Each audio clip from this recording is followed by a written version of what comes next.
250 টাকা লিখবা, 150 টাকা করে ফেরত দিবা। তুমি যদি টিকিটে ভাড়া না লেখো তাহলে সে ভাড়া দিবে কেন জানি? পুরো টাকা ফেরত দিতে বলি এখন। ভাড়া যদি না লেখো তাহলে কি দিছে? সে তোমার কত টাকা দিচ্ছে বলো?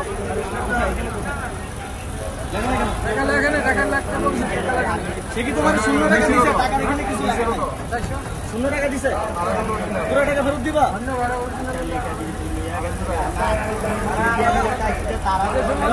তোমার মালিক বলছে 500 টাকা নিতে পারবে নাকি? তোমার মালিক সমিতি বলে দিচ্ছে এটা কি কোম্পানি মালিক সমিতি? এই ভাই ওই তো এটা লোক লিখতে বলেন তো একটা মালিক সমিতি থেকে বলছেন।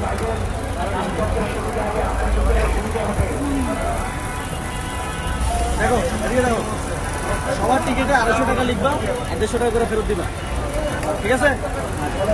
বলো জোরে বলো।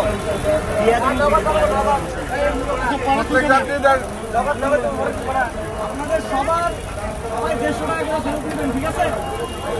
জি স্যার বলেন নগদ দিয়ে দিতে।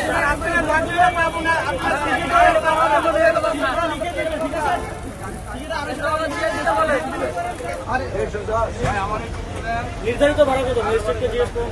এটা 310 টাকাই। 310 টাকা জন্য ভাড়া ভাই 450। শিওর শিওর 310 এর ভাড়া ভাই 310 টাকা করে ভাই, ঠিক আছে?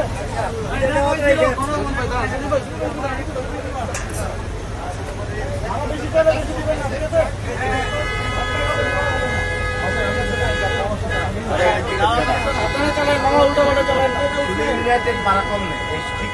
কম্পিটিশন লাগাই না রাস্তায় আবার।